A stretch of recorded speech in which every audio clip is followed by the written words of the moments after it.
Welcome back to the garden. This is part 2 of our Hugelkultur raised bed. Now we're going to make our top foot of dirt. We're going to do that in 2 stages. We're going to use this coconut coir that I had give to me by a friend of mine named Anthony. I've had it hydrating overnight. We're going to use some topsoil that I dug out from underneath an oak tree on my property, and we're going to use some leaves. The first 6 inches we're going to use a leaf dirt mixture. Unlike the previous layer where we did it was mostly leaves with the dirt washed in it, we're going to mix in about a 2-to-1 ratio, 2 parts dirt to 1 part leaves, so it'll be much more dirt consistency in a wheelbarrow and add as we go. Then the top 6 inches we're going to put 1/3 dirt, 1/3 coconut coir, and 1/3 leaves. Let's get started. Leaves. Put in there, and then we'll just chop it in. I like to just take small chops. I like to do this in something bigger, but I put my coconut coir in my wheelbarrow and pull that dirt over and just mix it up good. That'll give you a good mix. Now if you're using a good quality topsoil that you bought, all you need to do is just pour it in your bed and water it in.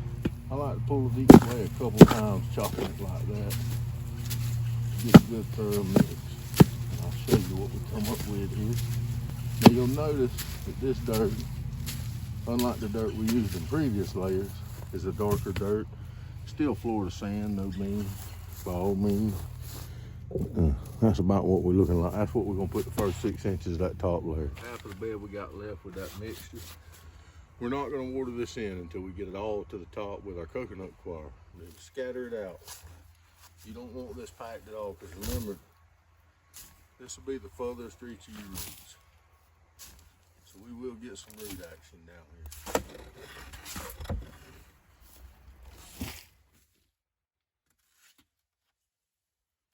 We're now about 4 to 6 inches from the top. I've stayed with the 1/3 leaves, 1/3 coconut coir, and 1/3 dirt and sand. Now we're gonna change that up. This top's gonna be our top layer.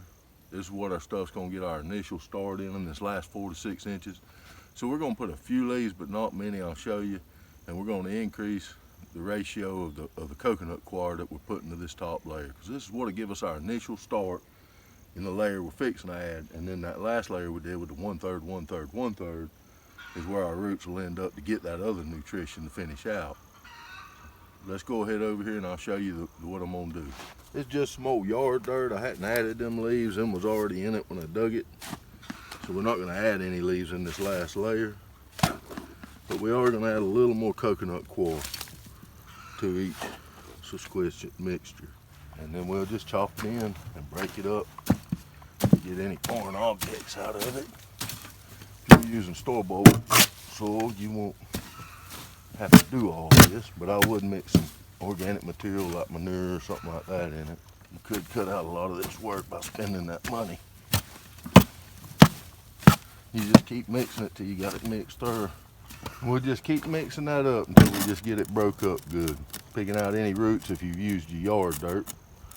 Now we'll go over and just sprinkle it on the bed. If you're not using premium compost in this top layer like I told you, and you're using yard dirt, you want to get as much debris out of this top 4 to 6 inches as you can. If you see it while you're scattering it, pick it out, because this is where your plants or your seeds, whichever you're planting in this Hugelkultur bed, will be getting their initial start. You don't want them to be struggling and fighting. And if you are using this, I'm using coconut coir, but if you are using your yard dirt, you want to add something to it at this stage for sure. Even if money's limited, you want to add some cow manure or something to that, because you're going to need that even if you plan on just fertilizing your bed, not going organic. You're going to still need something organic in there to get that initial strong start of your plant. You start them at the beginning, and they usually don't pull out of it. So we've pretty well got our bed to the level that we want it. I got some extra coconut coir here, so I'm just gonna spread it across the top and mix it in. If you're using cow manure, you can do the same thing, just to give it more organic. I'm gonna take a yard rake and just kind of disperse it over the entire top of the bed. before we cut it in. Just try to get it a little more evenly cut throughout the bed. I don't know that that actually makes a difference, but it makes me feel better. And if you had a cultivator, you could a small cultivator, you could definitely just put it up here and blend it in. But that's not really my purpose. I kind of enjoy getting out here and working without the stress. Now I'm gonna just take my heavy tooth garden rake and not trying to chop it deep. Just work that dirt from one end back to the other end of that bed, cutting them out the depth of your rake and a little more. Then when we finish this, we're gonna wet the bed. And just keep working your way all the way down to the other end of that bed, taking those slices. And then we're gonna turn around and do it the same way back the other way. And when you're taking these slices to mix it, you don't want to reach way out. See where the end of your last cut is, where you had cut down. You don't want to reach way out there and pull 6-8 inches, because you're not really mixing it. You want to pull about 3-4 inches wide at the time. And we're just going to work it back the other way. And just continue to work it, taking them 3 to 4 inch wide slices until we make our way back to the other end. Now we're just going to take our rake and try to level our bed. You want to get it as level as possible, because this is going to be the top of your planting area. So take your time and get it as level as you can. Now we're going to water our bed. You're not looking here to wash it in like we did that base, you're just looking to wet it. This is going to be your planting medium. If you use some store-bought soil or compost, all you're looking to do here is wet and then go on to mulching. Since I use dug-up compost, and if that's where dug-up soil mixed, and if that's what you did and you've been selecting the weeds out, at this point as you're wetting your bed, you need to be looking for roots and sticks sticking through and pick those out. Because this is your finished planting bed. The more time and salt you put into it, the better it'll be as far as getting all the stuff out of it. So now we've pretty much got it wet down. Now we're going to put some mulch over the top. Now as we mulch this bed, think about this. My Hugelkultur inspired bed, and I say inspired because it's not a true Hugelkultur bed. I've took something and adapted it and changed it. It is sort of, really, and not very, it's similar. Let's go with similar. I see on some of the videos in the backdrop, the only ones I ever see that's in the backdrop that don't have mulch on them look like they have a cover crop. I'm not going to use a cover crop. I have a lot of time and money invested in my beds. I want to be able to grow year round. I live here in North Florida in Zone 8B. I should be able to grow year round. So I want to be able to grow in my beds year round, so I'm going to mulch them. But one thing I did find that was common that all these people that had experience did was that they all agreed that never leaving your bed bare was a better answer. So I'm going to use mulch, and that way it'll help me retain my moisture. And I'm going to also mulch around my raised bed so that it'll help keep moisture in the ground and keep from drenching out. What I found so far in the one bed that I've already done, it's a lot harder to keep those beds wet than it is when they're in the ground. So to combat that problem, I'm going to put some mulch around the outside of my beds also. So you need to think about that if you plan on during the winter time not utilizing your beds, either keeping them covered with mulch or plant a cover crop that you can till back into your dirt. So I'm going to use pine straw initially to cover my bed. Probably in about a week I'm going to come back and we're going to do a video on planting some onions in this bed. And I'll probably change this out then and go with some leaves, just because it'll be easier for me to work my onions, I think, with the leaves than it will with pine straw. You could use whatever you want.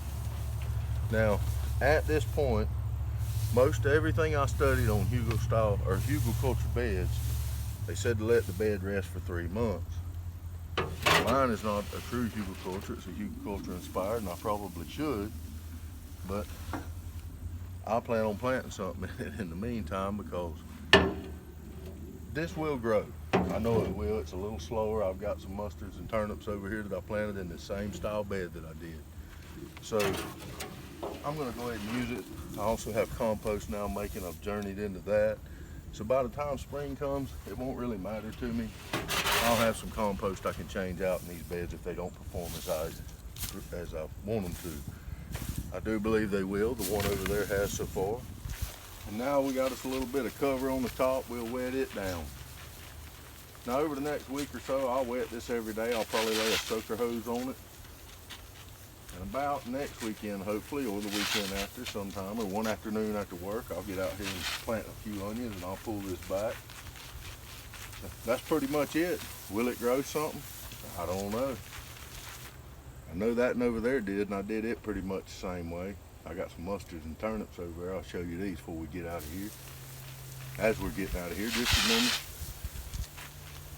remember to look for that video. And as always, I appreciate y'all watching. Just remember to look for that onion video. That'll be right here shortly. Must have left him out there when I was sunbathing the other day. As this bed. They've been a little slow, but I think it's because I'm trying to figure out how to keep the water to them as I'm getting that done. So let me bring you in here a little closer. They got beat down by some heavy rain yesterday. Bring you in a little closer here in a minute, but from here on back is purple top turnips, and from here down is full of broadleaf mustard. Good, now that's that mustard up close. Give you a little different view. And then down here we have our turnips.